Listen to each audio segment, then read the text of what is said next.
Bonjour et bienvenue. Dans cette vidéo, on va corriger l'exercice 2 de l'examen national 2021, session de rattrapage, sur les nombres complexes, section sciences expérimentales. Dans la première question, on nous demande de résoudre dans l'ensemble C des nombres complexes l'équation z carré moins 6z plus 13 est égal à 0. Ça, c'est une équation de second degré. On va résoudre cette équation par le discriminant. On rappelle que dans toute équation du second degré, delta est égal b au carré moins 4ac. Si delta est supérieur ou égal à 0, alors z est égal moins b plus ou moins racine de delta divisé par 2a. Si delta est inférieur à 0, alors z est égal moins b plus ou moins i racine de moins de delta divisé par 2a. De cette équation, on a a c'est 1, b c'est moins 6, c c'est 13. Alors delta est égal b au carré, c'est moins 6 au carré, moins 4ac, moins 4 fois 1 fois 13, qui est égal. Moins 6 au carré, c'est 36, moins 4 fois 1, c'est 4, 4 fois 13, c'est 52, qui est égal. 36 moins 52, c'est moins 16, qui est inférieur à 0. Comme delta est inférieur à 0, alors z est égal moins b plus ou moins i racine de moins de delta divisé par 2a. Ce qui implique que z est égal moins 6 plus ou moins i racine de moins 16 moins 16 divisé par 2 fois 1. Donc z est égal moins 6 c'est 6 plus ou moins et racine de 6 c'est 4 divisé par 2 fois 1 c'est 2. 6 divisé par 2 c'est 3. 4 divisé par 2 c'est 2. Ce qui va dire que z est égal 3 moins 2i, z est égal 3 plus 2i. Finalement, l'ensemble des solutions est S est égal 3 moins 2i et 3 plus 2i.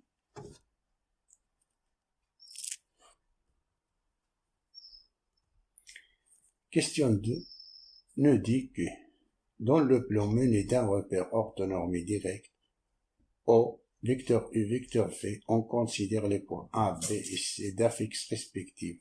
A est égal 3 plus 2i, B est égal 3 moins 2i et C est égal moins 1 moins 2i. Question 1. Écrire C moins B divisé par A moins B sous forme trigonométrique. Tout d'abord, on rappelle que le nombre complexe Z peut s'écrire de 5 formes différentes. A plus BI, ça c'est une forme algébrique, qui est égale modulo de Z, facteur de cos de alpha plus I sin de alpha. Ça c'est une forme trigonométrique, qui est égale modulo de Z, exponentielle I alpha, ça c'est une forme exponentielle. Ça c'est une forme cartésienne d'abscisse A et d'ordonnée B, qui est égale modulo de Z sub alpha, ça c'est une forme polaire. Avec modulo de Z, c'est la racine de A au carré plus B au carré. Alpha, c'est l'argument de Z, qui est égal à arc tangent de B divisé par A.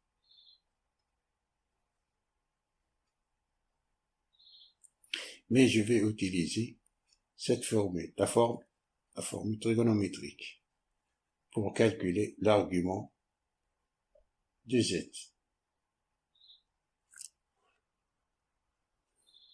Alors calculons C moins B divisé par A moins B, qui est égal. C, c'est moins 1 moins 2i, moins B, c'est 3 moins 2i, A, c'est 3 plus 2i, moins 3 moins 2i, qui est égal. Moins 1 moins 3, c'est moins 4, moins 2i, moins 2i, c'est plus 2i, moins 2i plus 2i, c'est 0. Divisé par 3 moins 3, c'est 0. 2i, moins 2i, c'est 2i plus 2i, c'est 4i.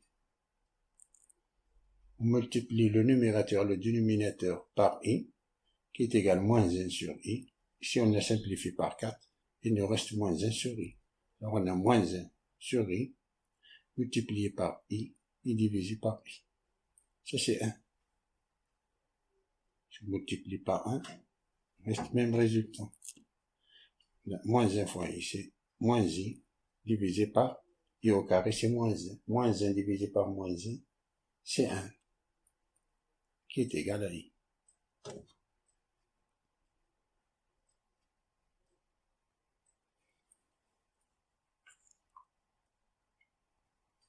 Alors, est égal à i, ça c'est une forme algébrique. Et nous, la question nous demande d'écrire c moins b divisé par a moins b sous forme trigonométrique. Qui est égal à un facteur de 0 plus 1i. 1 fois 0, c'est 0. 1 fois 1i, c'est i. Qui est égal à un facteur de 0, c'est cos de pi sur 2. Et 1, c'est sin pi sur 2. On a le signe positif. Attention avec ceci. Alors, ça, c'est une forme trigonométrique de c moins b divisé par a moins b, dont module 1 est d'argument pi sur 2.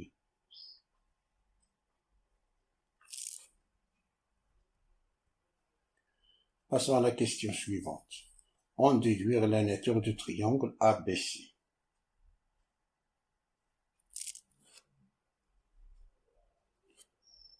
On sait que c moins b divisé par a moins b est égal à un facteur de cos de pi sur 2 plus i sin de pi sur 2, d'après la question précédente.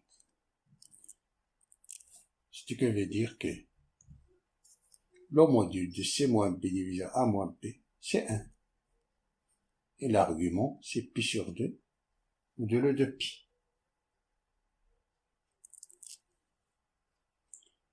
On a le module c moins b divisé par a moins b est égal à 1. On applique cette propriété que le module de a divisé par b est égal au module de a divisé par le module de b. Ce qui veut dire que le module de c moins b divisé par le module de a moins b est égal à 1.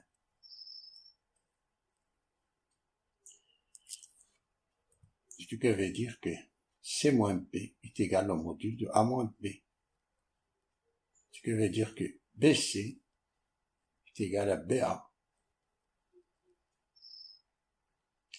Alors, je peux dire que le triangle ABC est isocèle en B, car je répète en B.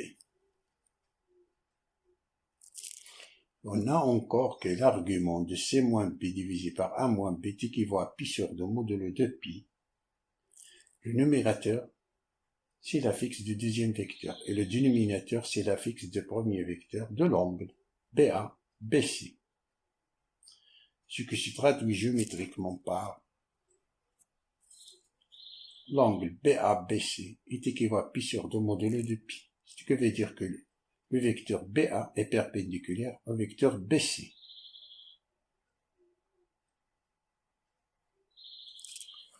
C'est-à-dire, comme BC est égal à BA et BA est perpendiculaire à BC, alors ABC est un triangle rectangle, car BA est perpendiculaire à BC. Isocèle, car BC est égal à BA. En B, car B se répète.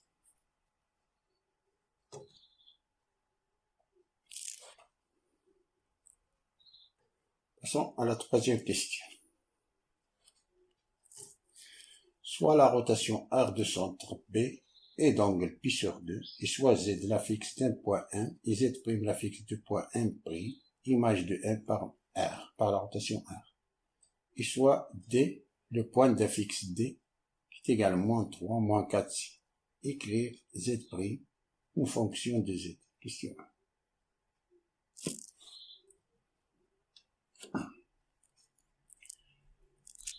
La rotation de point 1 du centre B et d'angle pi sur 2 c'est faire tourner le point M autour de centre B et d'angle pi sur 2. Cela signifie que les points M et M' sont sur un même cercle.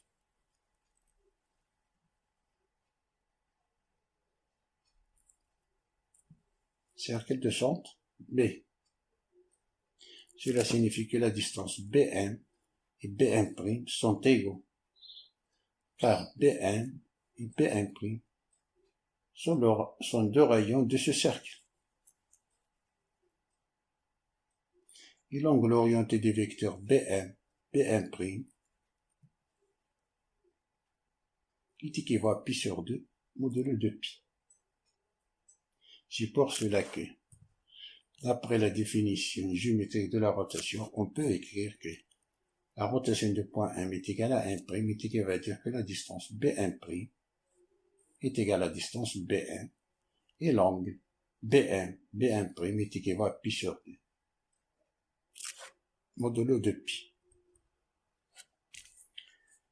On a l'angle orienté BM, BM', du vecteur BM, BM' dans le plan complexe, c'est l'argument. Au numérateur, on prend l'affixe du deuxième vecteur. Et au dénominateur, on prend l'affixe du premier vecteur. Ce qui veut dire que l'argument de z'-p divisé par z-p est équivalent à pi sur 2 modulo de pi. La distance BM', c'est le module de z'-p, et la distance BM, c'est le module de z-p. Ce qui veut dire que la première équation, on la divise par le module de z-b, il nous donne le module de z'-p divisé par z-p est égal à 1. Et l'argument de z'-p divisé par z-p est équivalent à pi sur 2 modulo de pi.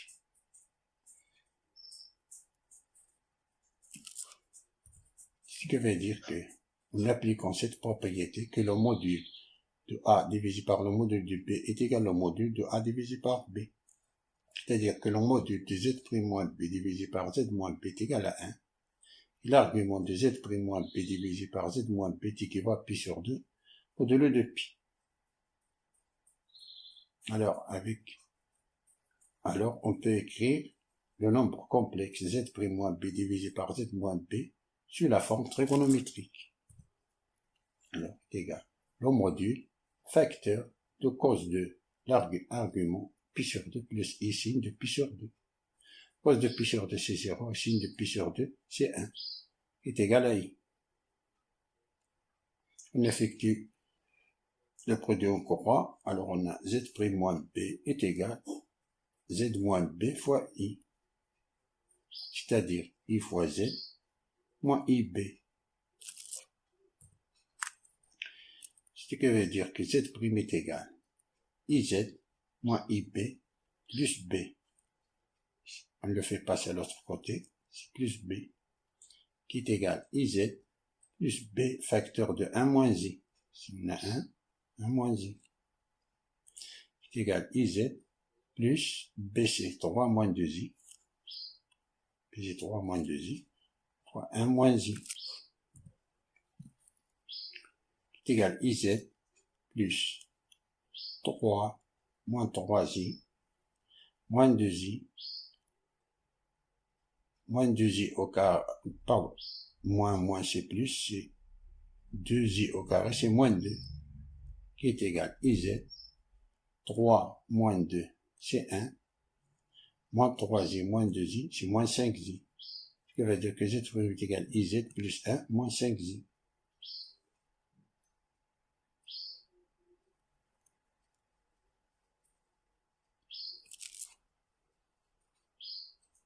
Passons à la question suivante.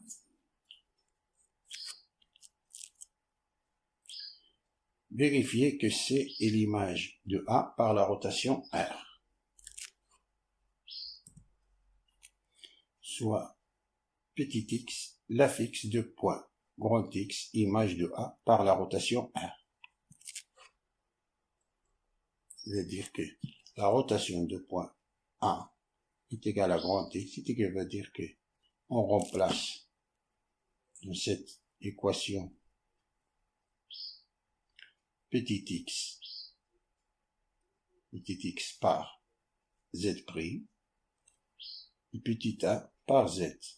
On a x est égal i fois a plus 1 moins 5z, qui est égal à i fois a c'est 3 plus 2i, plus 1 moins 5z, qui est égal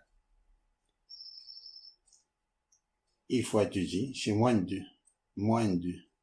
plus 1, c'est moins 1, 3i moins 5i, c'est moins 2i, qui est égal moins 1 moins 2i, si la fixe point C est égale à C, la fixe du point C. Donc, la rotation de point A est égale au point C.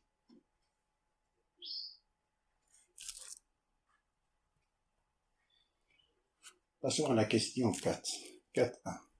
Montrer que A, C et D sont alignés. A, C et D sont alignés, c'est-à-dire que A, C et D sont colinéaires. Colinéaires appartiennent à la même droite. C'est-à-dire que AD est égal à K, le vecteur AD est égal à K fois le vecteur AC, avec K appartient à 1. Ce qui veut dire que la fixe du vecteur AD est égal à K fois la fixe de AC. Ce qui veut dire que D-1 est égal à K fois C-1. Ce qui veut dire que D-1 divisé par C-1 est égal à K qui appartient à R.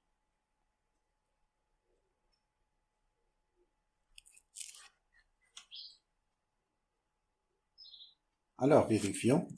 Si on vérifie ça, alors A, C et D sont alignés.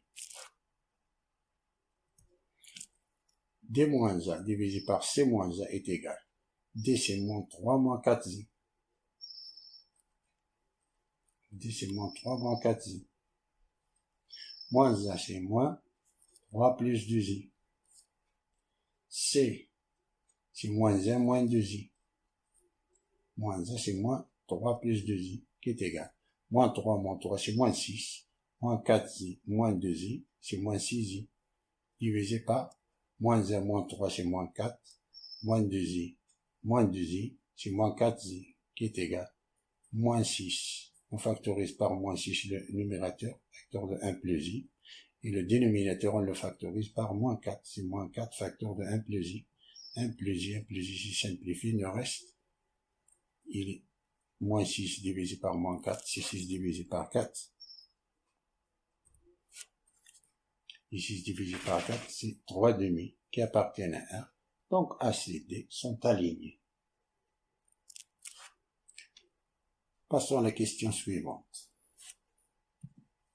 Déterminer le rapport de l'homothétie H de centre C et qui transforme A en D.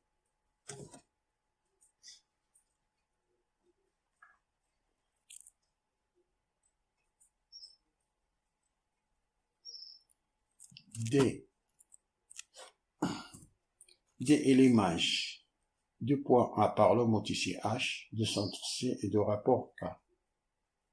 J'ai supposé que K est positif.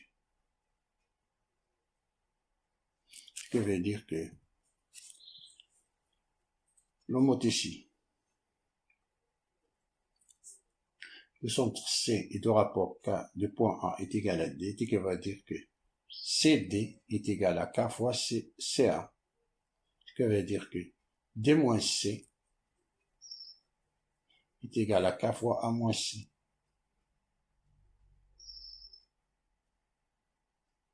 Ainsi, c'est le vecteur. C'est DCA. D moins C est égal à K fois A moins C. Ce qui veut dire que K est égal D moins C divisé par A moins C qui est égal à moins 3 moins 4i. D c'est moins 3 moins 4i moins C c'est moins 1 moins 2i. Divisé par A c'est 3 plus 2i. Moins C c'est moins 1 moins 2i. qui est égal. Moins 3 plus 1, c'est moins 2. Moins 4i plus 2i, c'est moins 2i, divisé par 3 plus 1, c'est 4. 2i plus 2i, c'est 4i, qui est égal. Moins 2 facteur de 1 plus i, on a factorisé par moins 2, et le dénominateur, on factorise par 4. Si simplifie 1 plus i, il nous reste moins 2 sur 4, c'est moins 1 demi.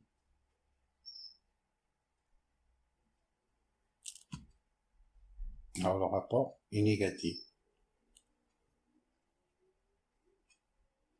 Et puis le point C, point A, point D.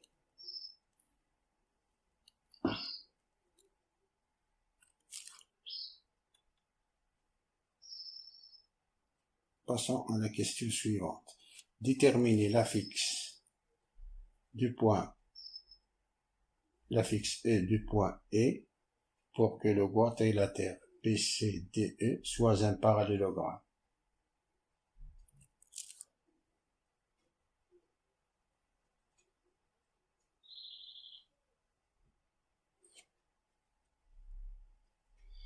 Je devais suivre l'ordre des lettres dans un sens positif ou négatif. Les propriétés d'un parallélogramme,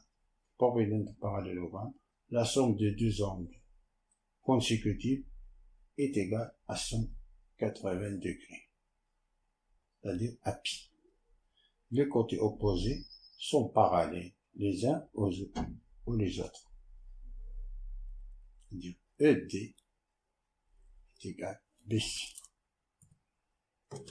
L'affixe ED est égal à l'affixe BC. Ça veut dire que D moins E est égal à C moins B, est égal à D plus B, on le fait passer à l'autre côté, moins C, on le fait passer à l'autre côté, et ça, on le fait passer à l'autre côté, c'est E. Ce qui veut dire que E est égal à DC moins 3 moins 4i, B c'est 3 moins 2i, C c'est moins 1 moins 2i, qui est égal à moins 3 plus 3 c'est 0, moins 1 c'est 1, moins 4i, moins 2i c'est moins 6i, plus 2i, c'est moins 4i. Moins 4i.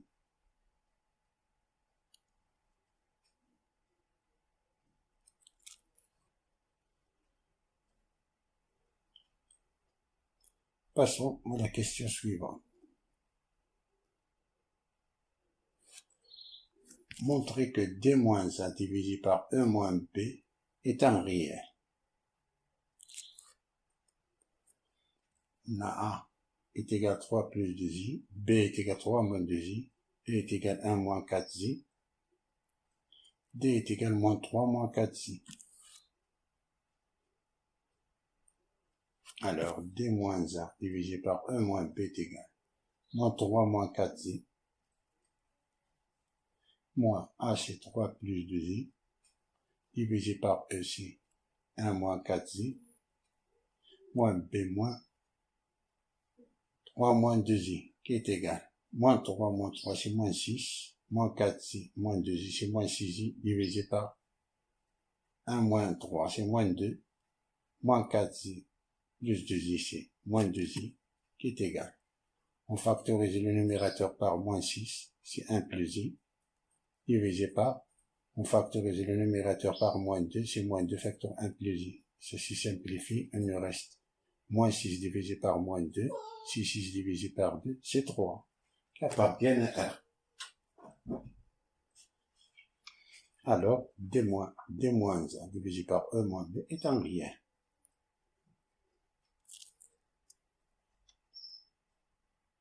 Passons à la dernière question. On déduire que le quadrilatère ABED est un trapèze isocèle.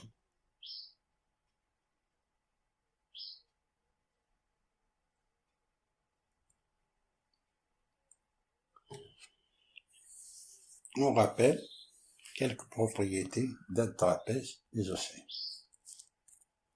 C'est un trapèze isocèle.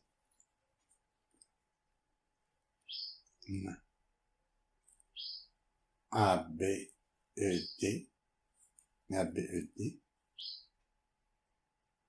Vous devez suivre l'ordre des lettres dans un sens positif ou négatif. Si on trouve que AB est égal à ED, on peut dire que c'est un trapèze isocèle. Ou bien AU, DP sont égaux, alors c'est un trapèze isocèle. Ou bien les angles.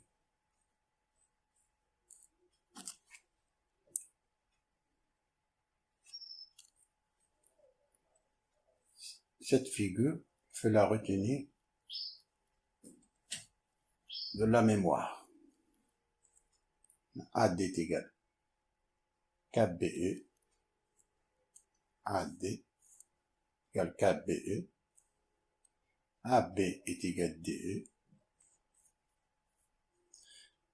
AE est égal DP.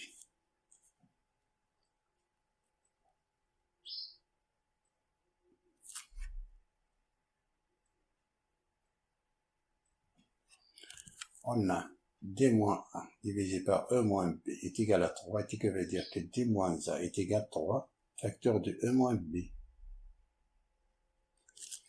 Ce qui veut dire que l'affixe de AD est égal à 3 fois l'affixe de BE. Ce qui veut dire que AD est égal à 3 BE.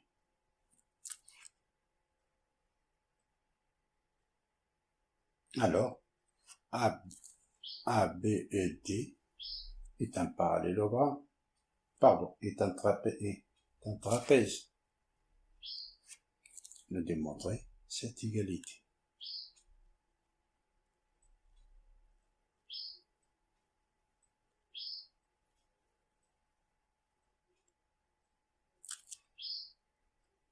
Pour voir si le trapèze est isocèle, il faut montrer que BA est égal à ED ou bien AE est égal à DB.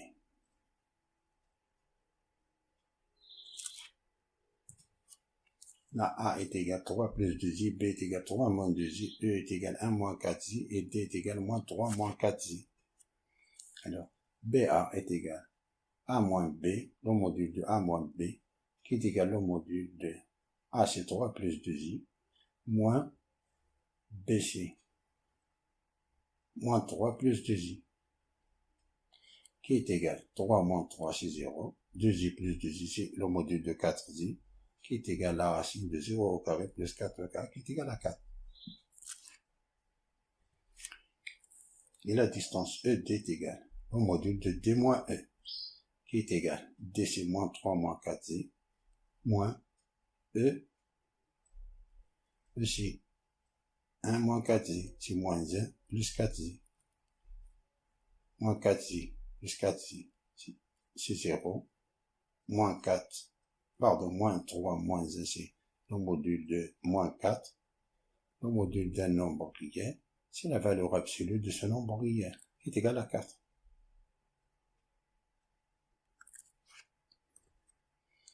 Alors, PA est égal à ED.